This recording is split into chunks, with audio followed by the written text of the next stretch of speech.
Hello and welcome back live. I'm delighted to have one of the most exciting panels of the next 3 days before you. Now, the session title is a Pan-American approach to electrification, and we're delighted to be joined by Flow, by Caltrans, Oregon DOT, and Washington State DOT, but in the very, very capable hands of Tyler Swedak, who is Executive Director from the Colorado Smart Cities Alliance. Tyler, I'll hand to you. Off you go. Thank you, Luke. And thank you everyone who is joining us today for what's going to be a really exciting discussion about what's happening in the electrification of the transportation sector with leaders across the country and even internationally. So as Luke mentioned, my name is Tyler Swedak. I'll be moderating the conversation today.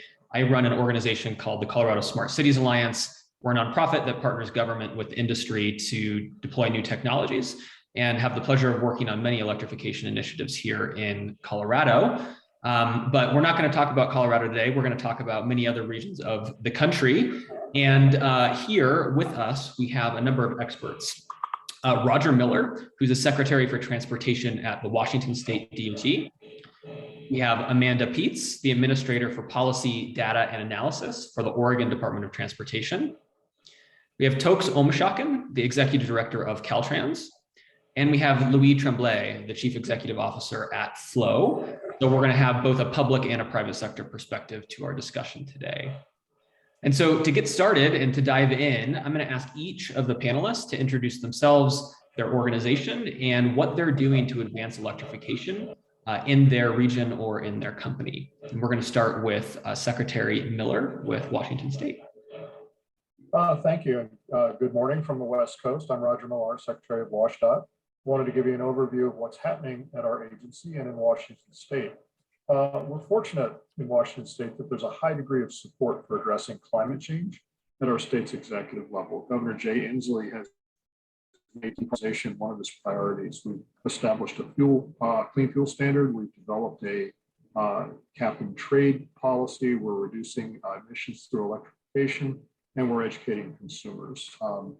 The plan also includes an environmental justice assessment for all climate-related investments. So we're electrifying everything from cars and trucks to trains and bikes. We're investing over $200 million in transportation electrification just over the next 2 years.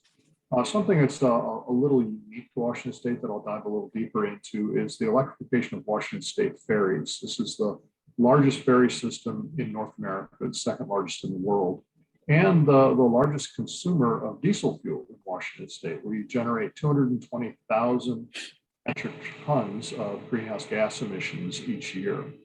We're working on several projects to meet Governor Inslee's goals, and they include an initiative to electrify the system with plug-in hybrid vessels and terminal enhancements. We're achieving those environmental impacts. The estimate on the hybrid fleet is we're going to reduce our energy consumption by 30% and save up to $20 million a year in operating costs, also eliminating engine noise, which is going to be good for the orchids who inhabit the Sailor Sea. Nearly every route in our system can be served with a hybrid electric vessel. The extent to which we can maximize the advantage of electric propulsion depends on the route length, the vessel size, the weight, the amount of time at the dock, et cetera. So when fully realized, we're estimating we're going to reduce about 53% of our greenhouse gas emissions by 2030, 76% of those emissions by 2040 from our baseline in 2005. So we're starting immediately with 3 of our big boats, the Jumbo Mark IIs. They carry 202 vehicles. They're the largest source of emissions in the fleet. We're making them hybrid electric boats starting this year, and we're hoping to reduce emissions by 27%. And then once shoreside charging is available, we'll reduce carbon emissions by almost 50,000 metric tons a year, the equivalent of taking 10,000 cars off the road. So that's going on. We're also engaged in electric charging around the state and up and down the West Coast with my colleagues from Oregon and California, Baja California, and British Columbia. We have a green transportation capital grant program in our state, which is making investment opportunities available to cities, counties, transit agencies looking to decarbonize their fleets.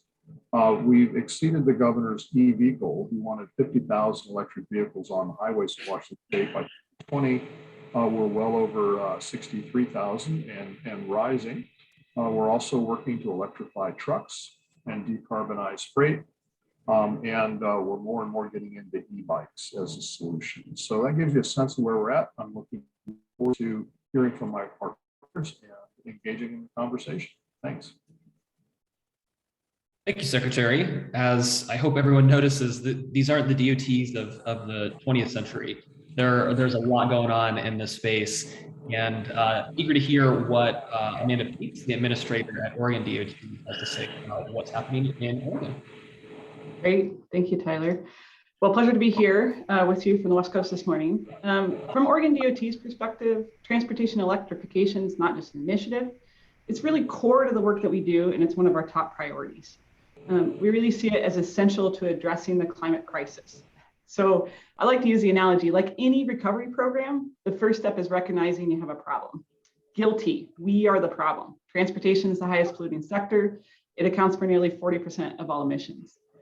A big part of cutting carbon will be investing more in interconnecting bikeways and walkways, increasing public transportation services, and pricing the transportation system to really help drive folks to these low and no emission modes. But even if we're super successful in this front, let's say we get to 25% of all trips are on these modes, the majority of people still drive. Therefore, it's essential to reduce emissions for every single mile driven. And for that, we really need to go electric. Just like Secretary Millar mentioned, as we talk about transportation electrification, it's not just cars. We're also trying to explore e-bikes and really expand the range that people travel by that mode. We're looking at cleaner public transit by electrifying buses. And very importantly, we're also looking at electrification of trucks or hybrid fuel cells of trucks so that we try to decarbonize the freight sector, which is really a tough nut to crack. So there's many facets to electrification and the need is great. The time is now, from critical partnerships to investments. Cross-state collaboration is key. We've built some strong partnerships up to the north with Secretary Millar and his staff, and to the south with Director Omashopkin and his team. Between our three states, we opened an interconnected string of charging stations that's called the West Coast Electric Highways, and that opened over a decade ago. We also have several memorandums of understanding between the states that really memorialize our vision and help us to work all in the same direction. Those include often information on how to be consistent and interoperability issues. And we've pursued multiple joint funding opportunities. We recognize that we're stronger together by pursuing those. So each of us has our own part to play. From Oregon's perspective, one of our top priorities is investing heavily in charging infrastructure to help catalyze the market so that we can make electrification accessible for all people. I look forward to talking with you more today. Thank you. Thank you. Yeah, I think we're going to dig more into that interstate collaboration here in a little bit. But first, Executive Director Omashopkin, please introduce yourself and what Caltrans is doing in this space. Yeah, thanks, Tyler. Hopefully you can hear me very well. Toks Omashopkin, Director of the California Department of Transportation. Excited to be a part of this conversation. And by the way, good afternoon to the folks in Europe on the East Coast listening. So in California, it's going to take a family to get there. It's going to take the entire group of leadership of people in government. We've got a governor who is very committed and locked into this issue. He's put forward 2 executive orders in the last 2 years. A state legislature that has adopted several regulations. 2 other departments outside of Caltrans, the Energy Commission and the Air Resources Board, who are very committed to this issue, and it's an absolute priority for them. And with it being a priority, they're also putting funding towards it. So not just the policies that are coming out from the governor and from these departments and us, but putting money. I think if you saw in my intro video there, we're setting aside $2.3 billion over the next 3 years in California to address issues related to electrifying the transportation system in the state. And for us specifically at the department, I didn't talk about this in my intro, but we have the largest government fleet in the state of California. We've got 11,000 vehicles. Nearly 900 of those are off-road construction equipment, and the other ones are light duty vehicles. So as that vehicle fleet turns over, we have a mandate as well, another policy mandate from the government, from the state of California, to ensure that a good percentage of that turnover of that fleet becomes more and more electric. We're also putting fast chargers. We've put 49 fast chargers. I know we're going to talk about this a little bit more later, but we as a department, 49 fast chargers in key strategic places across the state. And increasingly, we're not only thinking about, as people move, how we electrify the fleet, but as freight moves as well. It's one of the things that we're paying a lot of attention to. California has a third of the goods movement that comes across the United States comes through California. So you've got a lot of our ports currently backed up today, Long Beach and LA.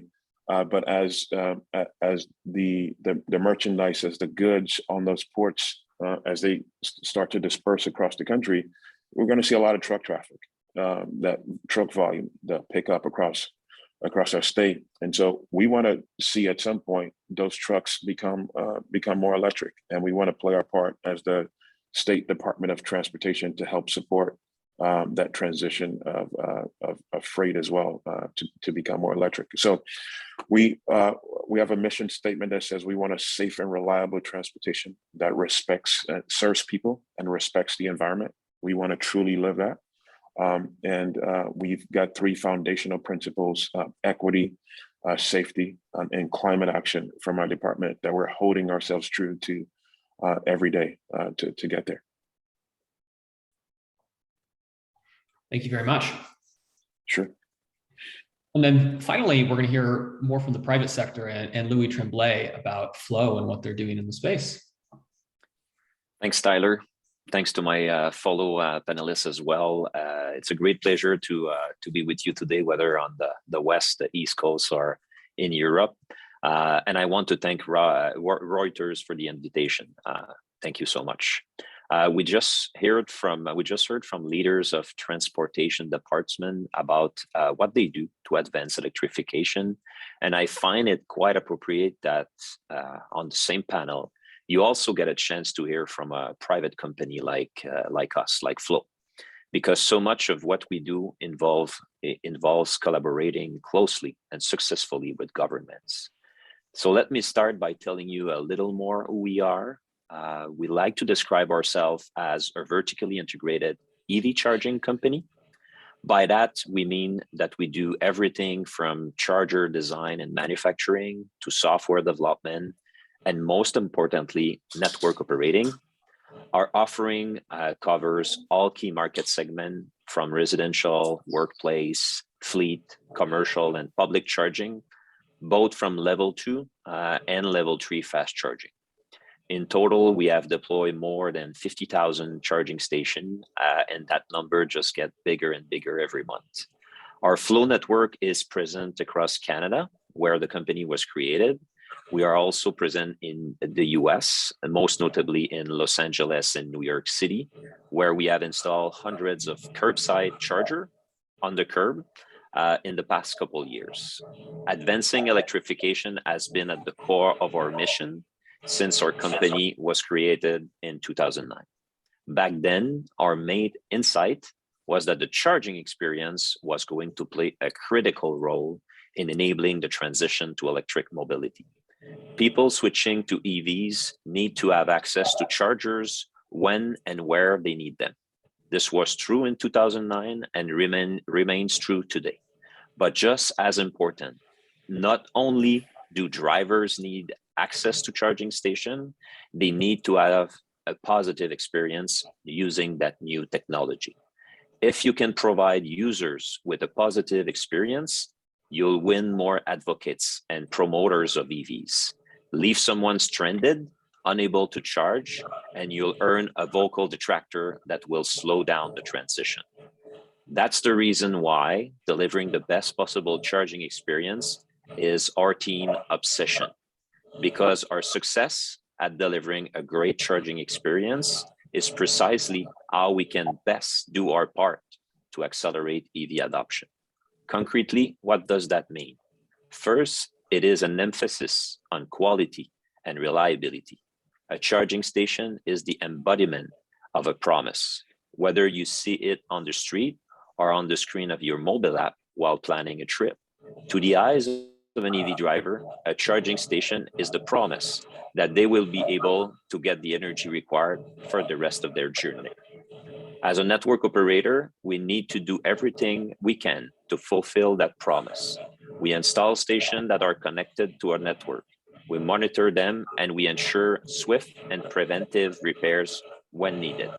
We choose robust chargers, one that will be able to sustain weather abuse for over many years.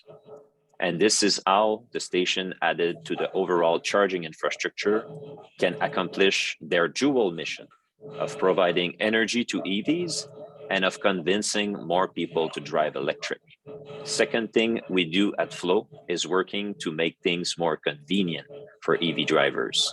One of the challenges we faced in North America when it comes to electrification is the size of the territory we want to make accessible to all EV drivers. There is a lot of ground to cover. And frankly, as we are building this charging infrastructure almost from scratch, we need to work together. Governments, utilities, OEMs, charging network, to deliver to North American drivers the infrastructure they need in a record times. So for us at Flow, working on convenience for EV drivers has meant embracing collaboration with all key stakeholders that make things work. One thing I'm particularly proud of is the roaming agreements we have in place with other EV networks, such as ChargePoint and Greenlots. Working together, opening up our networks to each other, we can offer EV drivers comprehensive coverage across the US and Canada, addressing one of the frequent needs expressed by drivers. And again, by making things easy and convenient, we help convince more and more drivers that EVs are made for them. I'll stop here for now, but needless to say, there are exciting times ahead, and I strongly believe we have collectively the know-how and talent to make this transition a success. Thank you very much to each of the panelists for giving us a brief overview of what you all are doing. I'm sure we could have our own panel on what each of you are doing in the space, but we're going to dig into some questions now for each of the panelists. And the first question is that, the electrification of the transportation sector is really forcing DOTs to think beyond building, operating, and maintaining roads, which is their historical mission. And so, my first question for Director Omishakin and Administrator Peets is, how has your state defined the role of a DOT in supporting electrification?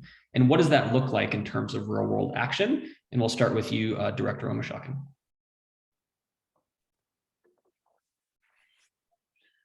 Yeah, thanks, Tyler, for the question. So I think I mentioned this a little bit in my video to open this segment. We live in a state now where nearly 50% of the GHG, greenhouse gas emissions in our state, comes from the transportation sector, almost doubling the industrial sector. So similar to Amanda in Oregon, we're guilty. We're absolutely the largest culprit of this challenge. This weekend in Sacramento, in the capital where I live, there was record-breaking rain. We had 6 inches of rain fall in Sacramento in 24 hours. More rain than that city and that region has seen in 140 years. It's the late 1800s, the last time that city and that part of California saw that much rain. Same thing when it comes to wildfires. We're averaging now 2.5 million acres of land burning in California annually. It used to be less than 400,000 or 500,000 annually, so 5 times that amount. So you look across the board, we've got several challenges, and we know we at the DOT play a key role. From one of the first things that we've decided to focus on is making sure that our transportation fleet, our own fleet is electric, but also that we diversify how people and goods move about the state. So electric bikes, allowing people to be able to walk across the state, providing more walkable opportunities for people. Those are the kinds of things that we've decided to focus on more than ever with that climate action priority that we've set forth. So that's a huge part of our outlook at the department, is to make sure that moving forward, we not only diversify how people move about the state, but also ensure that as the transportation system expands and grows, that it can become more electric, that it can support electric adoption of electric mobility throughout the state. Thank you. And Administrator Peets, again, the question is, how has your state defined the role of a DOT in supporting electrification, and what does that look like in the real world? Great. Yeah, really, really good question. First, I'll talk about setting the stage a little bit. And our governor very intentionally put the Oregon DOT in the driver's seat, yes, pun intended, for transportation electrification. I really see two reasons this was done. The first is logic-based. So like I talked about earlier, we need to address the climate crisis. Transportation is a big contributor, and electrification is one of the key answers. So we really need to own that role and take responsibility, be that accountable entity for creating change. I think the second reason it was done is just purely functional. Someone needs to take the lead, to be a convener among all the players. When I say the word players, what I'm really talking about is utilities, charging.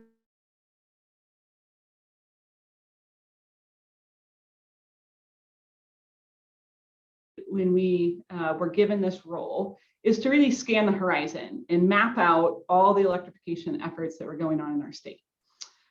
So we found some best practices.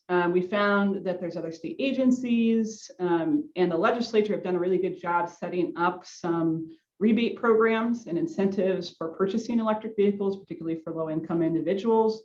But we've also found some gaps. So for example, a lot of entities are starting to invest in charging stations, a lot of the players that I mentioned earlier, but there's no unified plan for how to do so. And we found inconsistencies in messaging for education and outreach on the topic.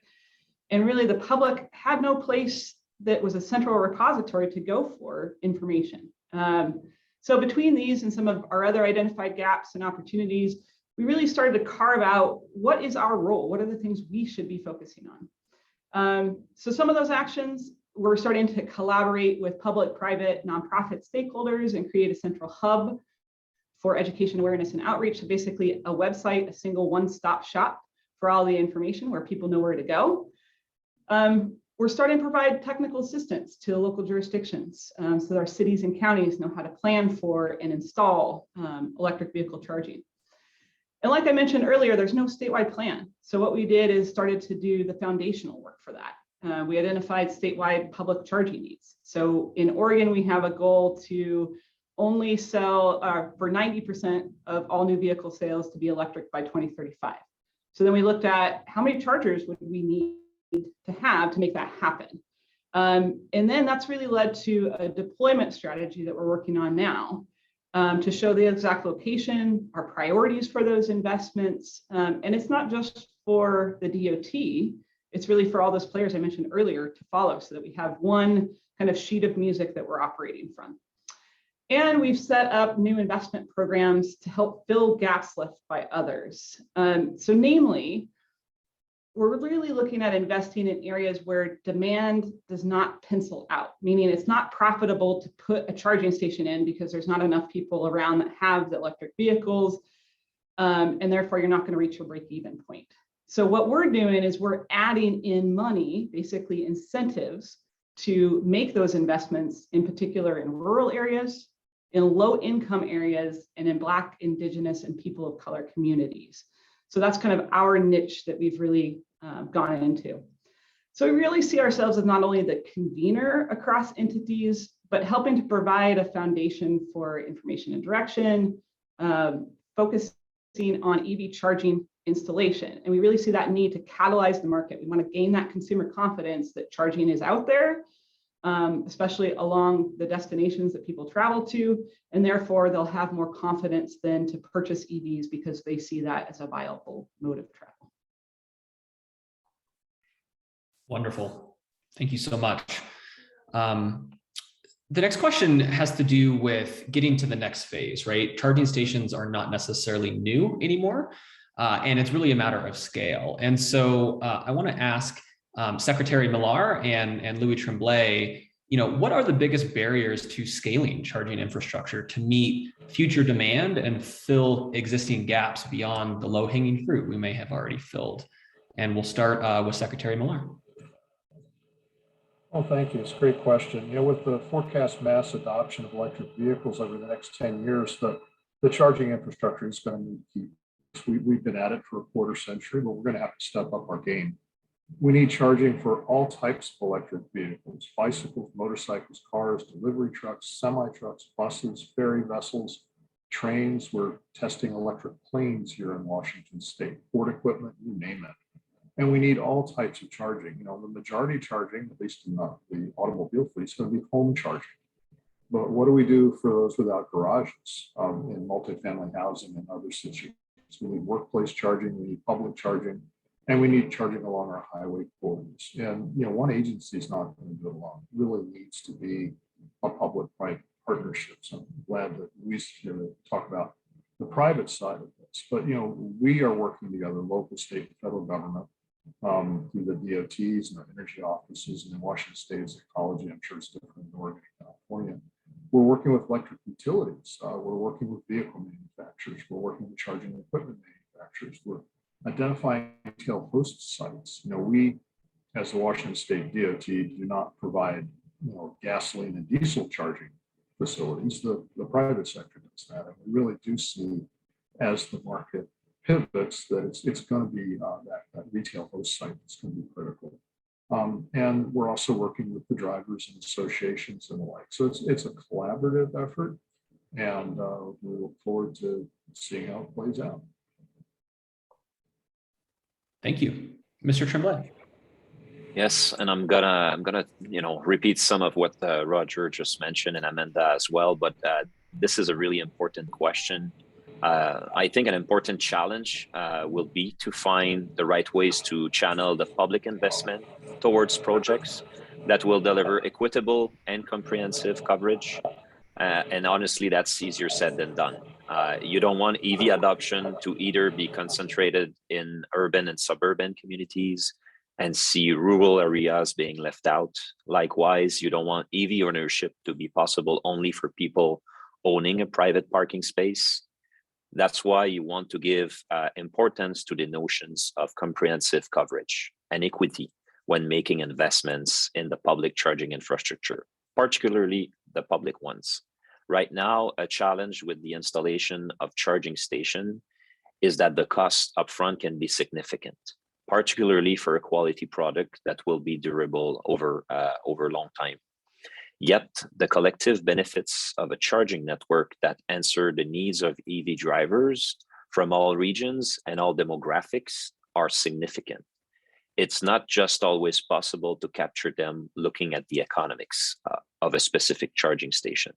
Indeed, in many cases, the capital investments in a charging station can only be recovered taking a long-term approach, as much as 7 to 10 years. And in some cases, for example, a rural high-speed charger that inevitably will be infrequently used, as Amanda alluded to, the economics are really challenging. But achieving that comprehensiveness in the geographic footprint of the station deploy is essential, both for practical and theoretical reasons. For small and isolated communities, these chargers will be a difference makers. For others, knowing that they can reach that isolated vacation rental with an EV will give them more confidence in deciding to buy one, even if that dream vacation remains a dream. The question also refers to existing gaps. And one of those gaps we need to pay attention to is stations that are currently deployed but malfunctioning. This is unfortunately something that exists, especially with the first generations of some chargers that may have been installed by companies that are no longer maintaining them. These hidden gaps can be a source of major frustration for drivers. They can slow the momentum behind EV adoption. As we build a large-scale charging infrastructure, we need solid foundations, and unreliable chargers can weaken that foundation. In fact, this is something we have yet to see in a more systematic way from charging networks. But I do think we have to hold ourselves accountable on charger reliability and get to a point where it's a common thing to see reporting on station uptime from public networks. Requiring uptime reporting and setting performance standards should be a cornerstone of any government funding for charging stations. One last thing I would add on this question is about technology and how we should be very pragmatic as we scale the infrastructure. EV charging is not like fueling, and it doesn't have to be. Super fast chargers are fascinating technologies, but they are costly and very demanding on the grid. Bringing the infrastructure to scale might benefit more from economical 100 kilowatt DC fast charger installed in multiple locations than a few 350 kilowatt that not all models of cars will be able to take advantage of. Which brings me to this last consideration as we think about scaling the charging infrastructures. This needs to be done in a sustainable way from a grid perspective. The more we can modulate the speed of which we charge, avoiding demand peaks and taking advantage of renewable energy availability, the more we can avoid having to invest in additional electric infrastructure, even if we significantly increase the number of EVs on our roads. As we reach bigger volumes of EVs, this will become increasingly important. Thank you. Thank you. Yeah, managed charging and even vehicle-to-grid charging, I think is a really important point to make sure that ratepayers aren't spending too much to electrify the transportation system. So you mentioned equity, Mr. Tremblay, and that's where my next question is going to be, and I'm going to direct it to Mr. Omashakin. You know, equity you mentioned as one of the pillars of Caltrans.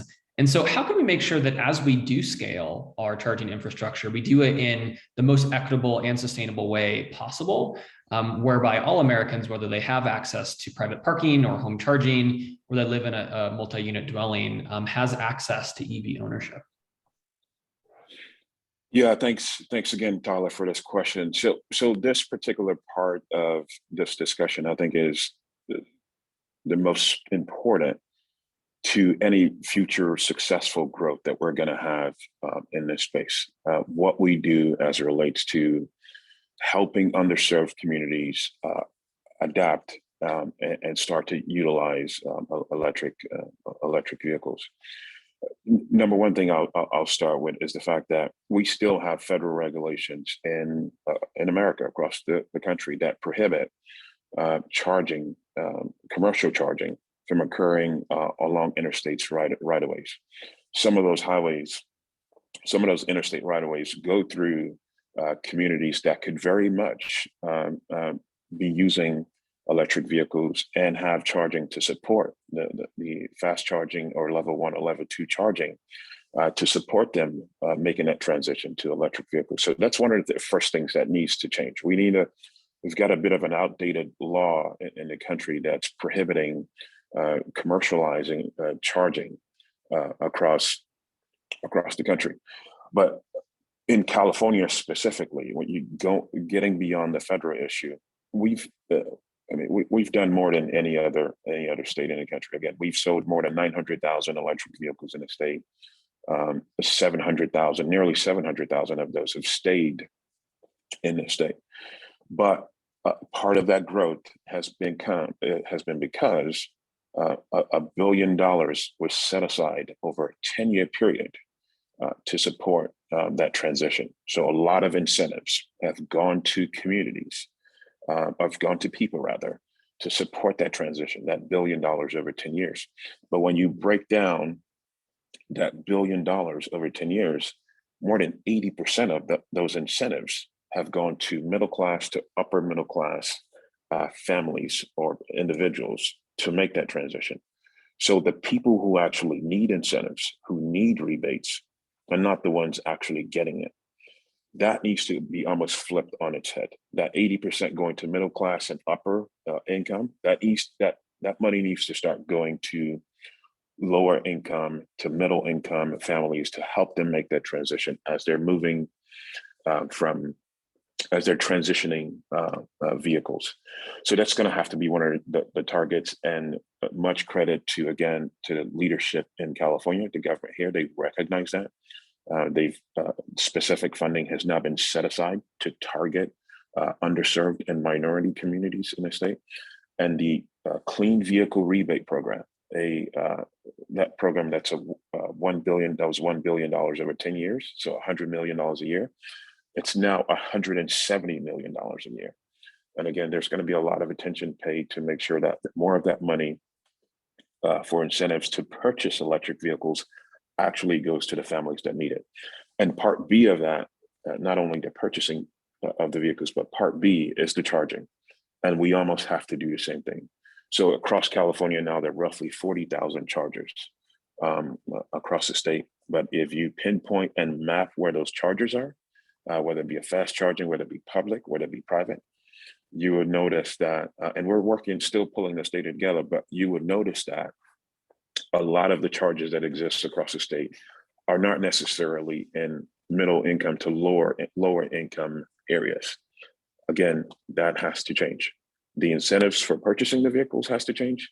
The incentives to encourage people to put charging in their home, and the public charging as well needs to increasingly focus on underserved communities. And so when it comes to being equitable with this is gonna, if we're gonna see the success we wanna see with this fast rate of adoption in America, and more specifically in California, the equity component of this is gonna be absolutely key to being able to see the growth and the success that we're hoping for.